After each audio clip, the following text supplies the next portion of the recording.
Hello guys, स्वागत है आप सबका फिर से मेरे यूट्यूब चैनल स्टडी हब पे।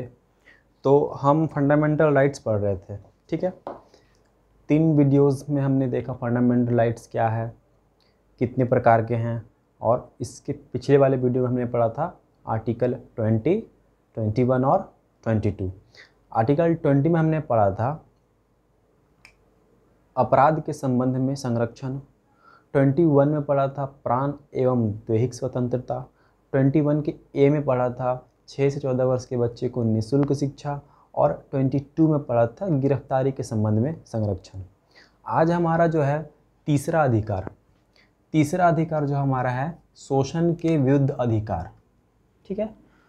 Right against exploitation. अगर आपका शोषण होता है तो आपके क्या क्या अधिकार हैं, ठीक है, ध्यान से समझिएगा।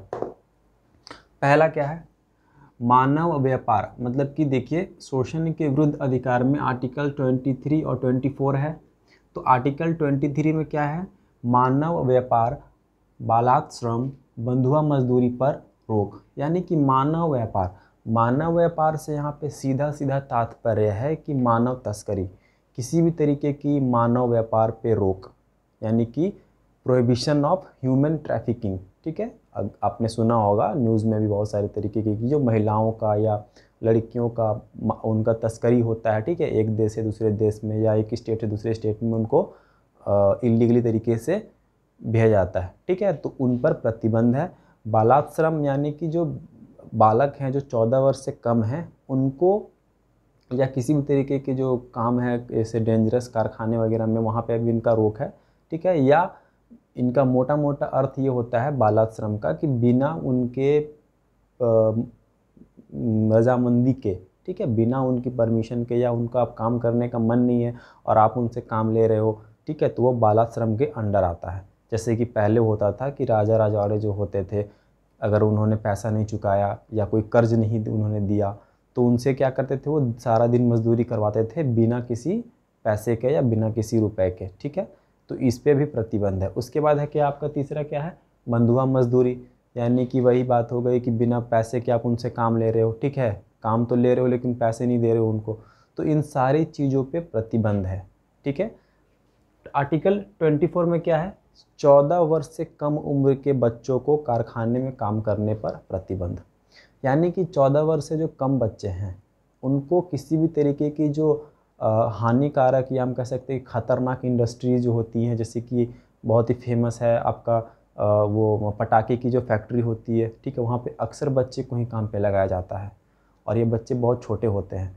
तो उन कारखानों में या बड़े बड़े रेस्टोरेंट में, होटल्स में, ठीक है, स्पा वगैरह में, जो बड़े बड़े फैक्ट्रियाँ होती है वहाँ पे जो 14 वर्ष से कम उम्र के बच्चे हैं उनको काम करने पर पूरी तरीके से प्रतिबंधित किया गया है। अगर ऐसा होता है तो जो उस संस्था के जो मालिक होते हैं उन पे कड़ी से कड़ी कार्रवाई की जाएगी। हमने होटल्स में बहुत देखे होंगे कि 14 वर्ष से कम बच्चे जो होते हैं वो चाय वगैरह लेके आते हैं। कारखाने में हमने देखा है, फैक्ट्रीज़ वगैरह में, खासकर जो पटाखे की फैक्ट्रियाँ होती है वहाँ पे ये बहुत छोटे छोटे बच्चे काम करते हैं। तो इसको देखते हुए 14 वर्ष से कम उम्र के बच्चों को वहाँ पे काम करने से रोका गया है। और हमने इससे पहले पढ़ा भी है कि 6 से 14 वर्ष के बच्चे को हमें शिक्षा देना है, ठीक है। तो अगर हम उस पर काम पे लगा देंगे तो उसका जो 6 से 14 वर्ष के बच्चों को जो राइट मिला है शिक्षा का अधिकार, वो भी तो उसका हनन हो रहा है, ठीक है। तो इस वजह से इन पे प्रतिबंधित किया गया है। उसके बाद है आपका क्या, 4 में धार्मिक स्वतंत्रता का अधिकार, ठीक है। धार्मिक स्वतंत्रता का अधिकार 25 से 28 में है। 25 में क्या है कि धर्म को मानने, प्रचार, आचरण करने का अधिकार, ठीक है। Freedom of conscience of free profession practice. यानी कि सीधा सीधा है कि भाई आप किसी भी धर्म से हो, डजेंट मैटर, आप अपने धर्म को मानने के लिए स्वतंत्र हैं। किसी भी धर्म से हो, फ़र्क नहीं पड़ता, हिंदू है, मुस्लिम है, सिख है, ईसाई है, कोई भी धर्म हो, आपको अपने धर्म को मानने के लिए कोई रोक नहीं सकता है, ठीक है। किसी भी धर्म को आप स्वतंत्रता पूर्वक मान सकते हैं, उसकी पूजा अर्चना कर सकते हैं। उसके बाद क्या है आपका, धार्मिक प्रबंधन करने का अधिकार, ठीक है। धार्मिक प्रबंधन करने का अधिकार यानी कि अगर जैसे कि मान लो कि मैं मुस्लिम हूँ, ठीक है, तो मैं अगर कहीं पे कुछ आयोजन कर रहा हूँ उस धर्म से रिलेटेड, जिस धर्म से मैं आता हूँ उस धर्म से रिलेटेड किसी तरीके का आयोजन अगर मैं कर रहा हूँ तो उस पर मुझे पूरी छूट होगी, प्रशासन रोक नहीं सकती। हाँ, परमिशन लेनी होगी, वो अलग बात है, लेकिन मुझे उसका पूरा हक है कि मैं कहीं पे उसका आयोजन कर सकता हूँ, ठीक है, उसकी आचरण कर सकता हूँ। वहाँ पे मैं कुछ लोगों को सम्मिलित कर सकता हूँ, शांतिपूर्वक रूप से अपना प्रवचन वगैरह जो होते हैं हिंदू धर्म में भी या मुस्लिम धर्म में जो उपदेश दिए जाते हैं वो कर सकते हैं, ठीक है। तो उनकी भी छूट दी गई है आर्टिकल 26 के अनुसार। Freedom of manage religious affair. Article 27 में क्या है, धार्मिक कार्यों के लिए समपोषित धन का अधिकार। ये इंपॉर्टेंट है। इसका मतलब ये हुआ समपोषित धन का अधिकार, इंग्लिश वाले बच्चे पढ़ेंगे freedom of payment taxes promotion of particular religion. मतलब इसका ये हुआ कि अगर जैसे कि मैं कोई धर्म से बिलोंग करता हूँ और उस धर्म के लिए मैं कुछ पैसे खर्च कर रहा हूँ तो उस पर कोई टैक्स नहीं देना होगा सरकार को, ठीक है। या दूसरा इसका पहलू ये है कि सरकार जो हमसे टैक्स लेती है वो किसी एक पर्टिकुलर धर्म पे खर्च नहीं कर सकती है। इससे क्या होगा कि असमानता फैल जाएगी कि हम एक धर्म को सपोर्ट कर रहे हैं, ठीक है, तो जो हम टैक्स देते हैं उस पे सरकार किसी पर्टिकुलर धर्म पे, एक रिलीजन पे वो खर्च नहीं कर सकती है। उसे पूरे धर्म को देखना होगा और पूरे धर्म के लिए कोई काम करना होगा, ठीक है। या फिर और हम किसी धर्म पे अगर कुछ पैसा खर्च करते हैं तो उस पे सरकार हमसे टैक्स नहीं लेगी। सीधा सीधा मतलब यही है। अगर आप बुकिश लैंग्वेज में जाइएगा तो समझ में नहीं आएगा, इसलिए मैंने इसको सिंपल और सरल भाषा में आपको समझाने का कोशिश किया है। उसके बाद 28 में क्या है आपका, धार्मिक शिक्षा उपासना में उपस्थित होने का अधिकार। हिंदू धर्म में आपने देखा होगा यज्ञ वगैरह होते हैं तो वहाँ पे प्रवचन होते हैं, तो हम प्रवचन में बैठते हैं, जाके सुनते हैं, उपासना उनकी जो उपदेश होते हैं उनको सुनते हैं।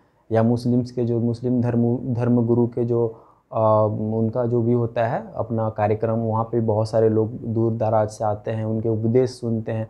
या सिख में हो गया, ईसाई में हो गया, जितने भी धर्म है, तो वो अगर मान लो कहीं पे कोई प्रोग्राम करके कुछ अच्छी बातों का ज्ञान दे रहे हैं, लोगों को समझा रहे हैं, अपने धर्म को प्रचार कर रहे हैं, ठीक है, तो उस पर भी कोई प्रतिबंध नहीं किया गया है। यानी कि अगर मैं मैं हिंदू धर्म से हूँ तो मैं कहीं पे आयोजन करके अपने धर्म का प्रचार कर सकता हूँ, और कोई अगर दूसरा व्यक्ति है तो वो उस सभा में आके बैठ सकता है, मेरे प्रवचन को सुन सकता है, ठीक है। अच्छी बातों को अगर मैं बोल रहा हूँ तो उनको कोई बुराई नहीं है। हाँ, अगर मैं यहाँ पे भड़काऊँ, ठीक है, धर्मांतरण करने की कोशिश करूँ तो गलत बात है। मैं अपने धर्म का प्रचार करूँगा तो कोई दिक्कत नहीं है। तो आर्टिकल 28 में क्या है कि धार्मिक शिक्षा उपासना में उपस्थित होने का अधिकार, freedom of attendance at any religious instruction. तो ये छोटा सा वीडियो था, मैंने सोचा कि इसको पहले ख़त्म कर देता हूँ, उसके बाद फिर आगे के जो वीडियोज़ वो आते रहेंगे। उम्मीद करता हूँ कि आपको समझ में आया होगा। फिर से एक बार हम फटाक से रिवीजन कर लेते हैं। तीसरा अधिकार हमारा क्या है, शोषण के विरुद्ध अधिकार। ये है आपका कितना में, 23 और 24 में है। तो आर्टिकल 23 में क्या है कि मानव व्यापार, बलात् श्रम और बंधुआ मजदूरी पर रोक, यानी कि ह्यूमन ट्रैफिकिंग एंड बेघर प्रोहिबिटेड। मतलब कि किसी तरीके का मानव की तस्करी नहीं होगी, बिना परमिशन के या बिना उसकी इच्छा के हम उससे काम नहीं ले सकते हैं, ठीक है। उसके बाद बंधुआ मजदूरी पे रोक, यानी कि बिना पैसे किसी से काम नहीं करवा सकते हैं। अगर हम उनसे काम करवा रहे हैं तो हम उनको पैसा देंगे, ठीक है। तो इस तरीके के जो कार्य होते हैं उन पर प्रतिबंधित किया गया है। उसके बाद 24 में क्या है कि 14 वर्ष से कम उम्र के बच्चों के कारखाने पर रोक, यानी कि जो 14 वर्ष से कम उम्र के बच्चे हैं उन्हें कारखाने में जो खतरनाक जो फैक्ट्रियां होती हैं उन पर कार्य करने से उनको रोका जाएगा, बैन होगा पूरी तरीके से। और अगर ऐसा कोई है जो इन बच्चों से काम लेता है तो उनके खिलाफ कार्रवाई की जाएगी और उन्हें कानूनी प्रक्रिया से गुजरना होगा, ठीक है। उसके बाद चौथा में क्या है कि धार्मिक स्वतंत्रता का अधिकार। आप धार्मिक क्षेत्र में आपका रिलीजियस फील्ड में कौन कौन से अधिकार है, तो उसमें 4 अधिकार आपको मिले हुए हैं 25 से 28।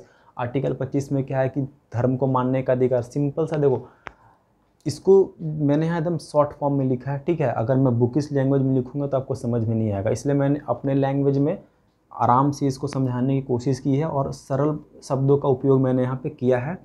धर्म को मानने, प्रचार, आचरण करने का अधिकार, ठीक है। अगर आप बुक में देखोगे तो बहुत ही बड़ा लिखा हुआ है, कोई मतलब भी नहीं है उसको पढ़ने का, क्योंकि हमको करना है कि हमें बस समझना है कि ये बोल क्या रहे हैं, ठीक है, और हम उसको अपने लैंग्वेज में एग्ज़ाम में या कहीं भी लिख सकते हैं। अगर मेंस के एग्ज़ाम में हम अगर बैठते हैं हम यूपीएससी वगैरह के या स्टेट पीएससी के, तो उसको अपने भाषा में हम लिख सकते हैं, ठीक है, खुद के लैंग्वेज में। कोई ज़रूरी नहीं है कि एज बुक का उठा के हम वहाँ पे लिखें। तो मैं भी यही कहूँगा आपको कि आप भी जो है इसको सरल से सरल भाषा में समझें, ताकि मेन एम तो समझना है, चाहे आप कैसे भी समझें, ठीक है। तो धर्म को मानने का अधिकार है, किसी भी धर्म से हो आप मान सकते हो, कोई फ़र्क नहीं पड़ता है। उसका प्रचार कर सकते हैं, ठीक है, आचरण कर सकते हैं। प्रचार, यहाँ पे एक चीज़ आप गौर कीजिएगा कि आप उसका प्रचार कर सकते हैं, ठीक है, लेकिन किसी को धर्मांतरण करने के लिए बाध्य नहीं कर सकते हैं। यानी कोई हिंदू है तो आप उसे मुस्लिम में नहीं कन्वर्ट कर सकते हो अपने प्रवचन से, अपने उपदेश से, ठीक है, उसका माइंड वॉश करके। ऐसा नहीं कि आप उसको हिंदू से मुस्लिम कर रहे हो या मुस्लिम से हिंदू कर रहे हो, ठीक है, या और भी कोई धर्म हो। तो आचरण करने का आप उसका पालन करो, कोई भी धर्म मानो, ठीक है। उसके बाद क्या है, आर्टिकल 26 में धार्मिक प्रबंधन करने का अधिकार। किसी भी तरीके का धार्मिक कार्यक्रम आप करना चाहते हैं तो छूट है, आप कर सकते हैं, ठीक है, लेकिन कुछ रिस्ट्रिक्शन है कि आपको परमिशन लेना होगा, ठीक है, और कुछ ऐसा भड़काऊ भाषण नहीं देना होगा, ऐसा कोई कार्य नहीं करना होगा जिससे कि आम जनता को नुकसान पहुंचे, ठीक है। Freedom of manage religious affair. Article 27 में धार्मिक कार्यों के लिए समापोषित धन का अधिकार। अगर आप किसी धर्म के लिए पैसा खर्च कर रहे हो तो उस पर सरकार आपसे टैक्स नहीं लेगी, और सरकार आपके टैक्स का जो है किसी एक धर्म के लिए खर्च नहीं करेगी, वो करना होगा तो सारे धर्म के लिए करेगी, ठीक। उसके बाद 28 में क्या है कि धार्मिक शिक्षा उपासना में उपस्थित होने का अधिकार। यानी किसी भी तरीके का कोई धार्मिक कार्यक्रम चल रहा है तो हम वहाँ पे फ्रीली जा सकते हैं, वहाँ पे बैठ सकते हैं, उसकी प्रवचन को हम सुन सकते हैं, ठीक है, उनके उपदेशों को हम सुन सकते हैं। इसके लिए भी हमें छूट दी गई है। अगर मैं हिंदू हूँ तो मैं मुस्लिम के भी जाके वहाँ बैठ सकता हूँ, अगर एक मुस्लिम है तो वो हिंदू के भी प्रवचन में आके बैठ सकता है, ठीक है। इसके लिए पूरी तरीके से छूट है। तो आज का जो लेक्चर यहीं पे ख़त्म करते हैं। उम्मीद करता हूँ कि आपको समझ में आया हो। अगर नहीं समझ में आया तो आप मुझे कमेंट करेंगे, और जो नए व्यूवर्स हैं वो चैनल को सब्सक्राइब करेंगे। और एक बात और मैं कहना चाहूँगा कि अगर आपको कि कोई और चैप्टर का या किसी और टॉपिक की वीडियो चाहिए जो आप पढ़ना चाहते हैं तो आप मुझे कमेंट करके बताएंगे, ताकि मैं यहाँ पे स्टार्ट कर सकूँ। क्योंकि अभी मैं सिर्फ पॉलिटी लेके चल रहा हूँ। अब मेरा मकसद ये है कि जो पॉलिटी के जो इंपॉर्टेंट टॉपिक हैं, जहाँ से क्वेश्चन बनने के पूरे चांसेस होते हैं, वही मैं पहले पढ़ा रहा हूँ यहाँ पे। मैं चैप्टर वाइज लेके नहीं चल रहा हूँ, ठीक है, क्योंकि अगर चैप्टर वाइज लेके चलता तो इससे पहले मैं आपको आर्टिकल्स और शेड्यूल्स वगैरह पढ़ाता। लेकिन मैं यहाँ पे वो पढ़ा रहा हूँ जो इंपॉर्टेंट है, जहाँ से क्वेश्चन बनते हैं, ठीक है। तो चलिए, उम्मीद करता हूँ कि समझ में आया हो आपको। धन्यवाद, थैंक यू।